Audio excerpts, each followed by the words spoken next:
42-year-old Jacob Juma, the country director of Kotek Mining Kenya Limited, is fighting to save the company which he partly owns after its license was revoked on Monday this week on grounds that it was issued unprocedurally.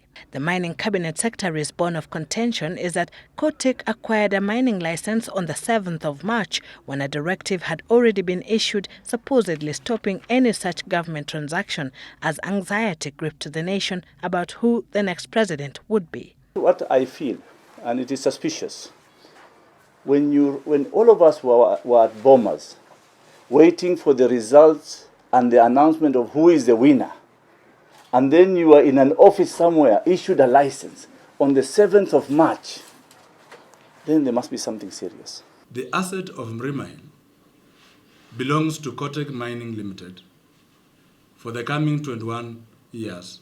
It's a resource for this country. It's not Kotek's. It's found in this country. It is true, but the resource has been here for the last 50 years till we got independent. If that's the case, probably what we are asking is, couldn't it have just waited for the new government to take to become let me tell you, as a company, yes, we submitted our application. As and when the government gives us the license, it is not our prerogative. 4 days after the revocation of its license, Kotek threw its fist at Balala's face with claims that his action was driven by greed. Juma claims that the cabinet secretary threatened to revoke the license if Kotek failed to give him an 80 million shilling handshake. We, as Kotek Mining, are a very serious company. In fact, the reason why the other companies have suffered the fate of cancellation is not that the Commission of Mines did not follow the law.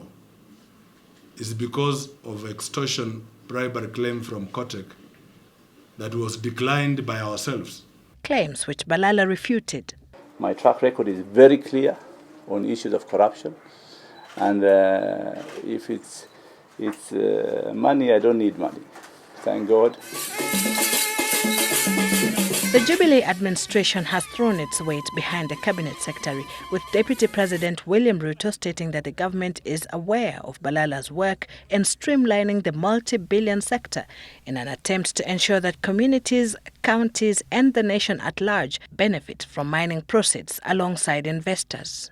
Lazima wale wote ambao watapatiwa leseni ya kufanya hiyo mining, lazima tujue waziwazi jamii ambayo mining inafanyika kwao watapata kitu gani, county watapata sehemu gani, national government watakuwa na sehemu gani, yule mwekezaji haki yake ni nini. Speaking in Kwale's Matuga School of Government, Ruto added that in revoking suspect mining licenses, the government's objective was not to start a war with investors, but to safeguard the wealth within Kenya's borders against possible exploitation by unscrupulous investors and middlemen.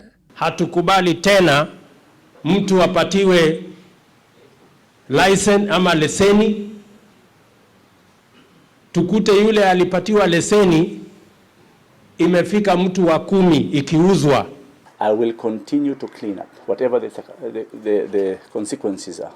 Kotek, however, claims that it has been operating in the country for the past 6 years and didn't deserve a cancellation of its license. He cannot say that Kotek was a briefcase company. He cannot say that we don't have capacity.